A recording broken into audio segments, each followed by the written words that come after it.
Madame la Présidente, chers collègues, j'ai lu avec attention cette stratégie Europe internationale 2022-2028 et ce qui m'a frappé, c'est que dans la même veine que la multitude de schémas et plans régulièrement présentés à cette Assemblée, elle n'amorce aucun renouvellement stratégique. C'est très dommage car elle passe à côté d'enjeux internationaux sur lesquels le Conseil régional est fondé à agir et peut peser. Une stratégie européenne bien pensée aurait ainsi usé du dialogue Europe-Région, tant vanté dans la première partie du document, pour pousser un changement de direction des politiques conduites par l'Union européenne qui nuisent actuellement au développement économique de notre région. C'est le cas pour la politique de la pêche, par exemple, absent de ce document malgré l'anéantissement programmé de la pêche chalutière par la Commission européenne. Anéantissement que vous ne pouvez pas ignorer puisque votre propre majorité va proposer aujourd'hui un vœu au gouvernement sur cette question.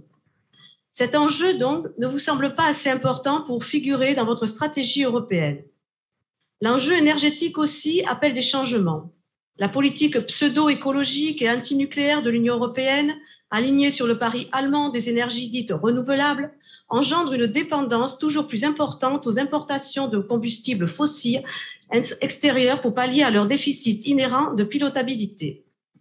Nous avons pu en apprécier les conséquences depuis la flambée des prix que cette dépendance a provoqué sur le marché européen de l'électricité.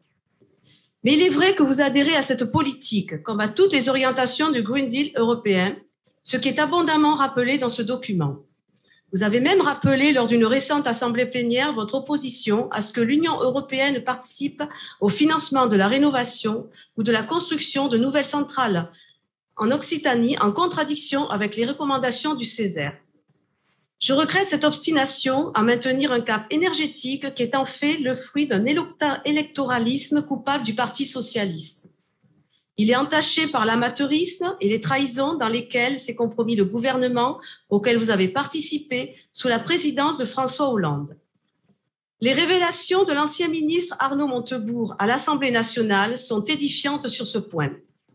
Elles montrent que votre gouvernement était parfaitement et collégialement prévenu des conséquences catastrophiques du développement des énergies dites renouvelables au détriment du nucléaire. Sur le plan environnemental, budgétaire, industriel, commercial et même social. Il vous faudra un jour, avec vos collègues socialistes et écologistes, répondre de la colère des Français sur le mauvais coup qui s'est alors joué et continue d'être ici joué contre eux. Et contre l'intérêt régional, car les prix de l'électricité conditionnent évidemment les possibilités de développement et l'attractivité de la région pour les investisseurs étrangers. Votre souhait d'en attirer davantage est là contredit par votre propre stratégie. En effet, une électricité stable et bon marché est un avantage économique attractif, tandis qu'une électricité au prix volatile est un handicap répulsif. Bien d'autres contradictions et confusions émaillent ce document. Aucune n'est plus criante que sur la question identitaire. Votre souhait de convertir notre jeunesse à une citoyenneté européenne et internationale est ainsi totalement inconsistante avec les objectifs de créer un modèle écologiquement et socialement vertueux. Car contrairement à ce que vous semblez croire, le citoyen du monde n'est pas un être vertueux.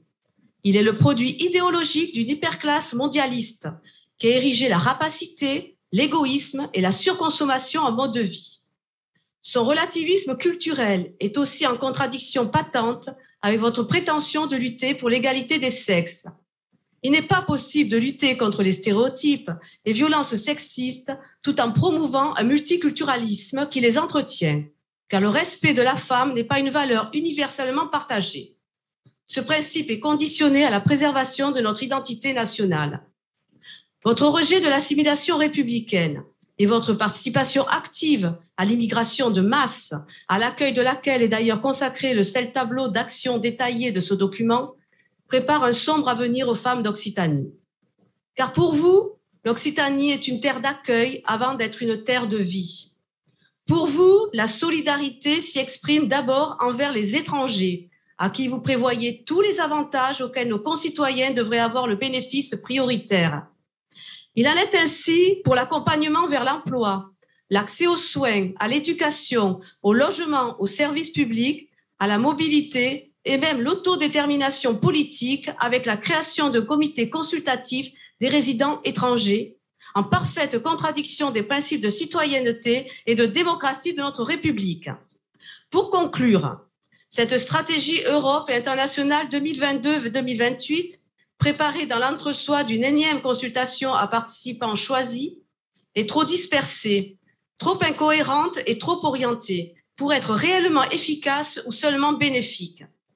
S'occupant moins du développement économique de notre région que de s'ingérer dans celui de pays étrangers, elle échoue à se concentrer sur les missions propres du Conseil régional et se fourvoie dans une multitude de thèmes et domaines qui ne sont pas d'intérêt régional. Elle consacre surtout la poursuite d'un agenda mondialiste, tout juste rhabillé d'un greenwashing largement inopérant d'un point de vue environnemental, mais toujours aussi dévastateur pour notre avenir économique, social, culturel et sécuritaire. Merci.